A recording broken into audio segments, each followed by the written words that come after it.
Assalamualaikum everyone, welcome back to my rental घर। तो আমি আজকে বানাইমু এই ছাগলের মাংসের বেড়া ছাগলের মাংস দিয়ে পোলাও।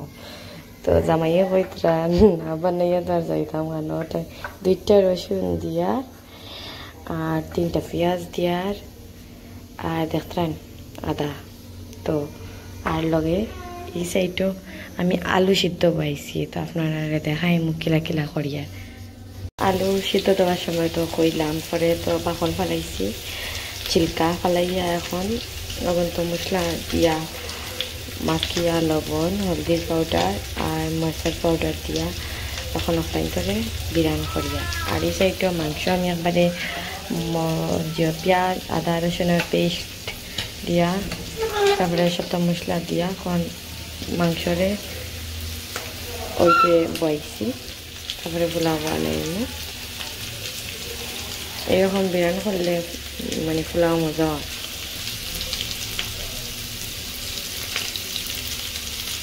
আর একটা দেখাই মানে আলু সিদ্ধ দেওয়ার সময় আমি 2টা দেখাইতে পারছিলাম, তো তাই আমার আলু বেশি নরম হয়ে গেছে। তো একটা দেখাইলে পুরো পারফেক্ট আলু হয়, মানে পোলাও হোক আর বিরিয়ানির হোক। আর 2টা দেখাই দিলেও মানে আলু বেশি নরম হয়ে যায়, আলুর ডাইল বানানোর টাইপের হয়ে যায়।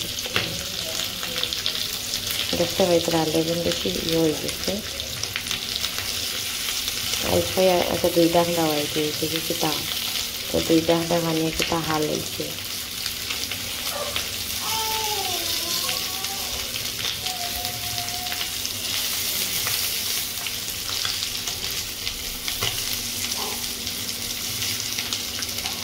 তো বানাইয়া কইলাম আপনারা রে।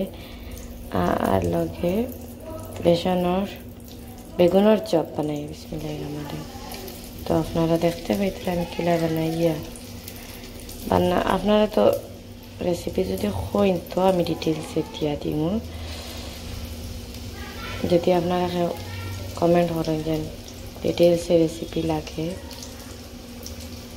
তো আমি দিয়া দিব। কালকেও বানাইছিলাম, এটা বানাইবার সময় পুরা ফাঁকগড় একবারে গান্দা হয়ে গেছে। আজকে আমি মানে সপ্তাহ আগা পিছা মেনটেন করিয়া একটার ঘর ভরার বাদে আরও সাফা করা আরও ভাজি খাওয়া দেখতেন কিলা দিলাম।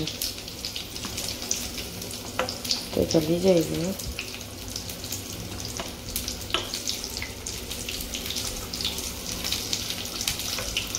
হয়তো অতএব একটা পড়ে গেছে ওখানে। বেড়া ছাগলের মাংসর পোলাও আর এই সাইডও রাখছি ও যে বেগুনের চপ বানাইছিলাম তাই। তো এটা এখন আমার মানে শরীরও আরাম নাই হিসাবে আমি পুরা ভিডিও বানাই না, তো ওলাও পারলে আর করবো।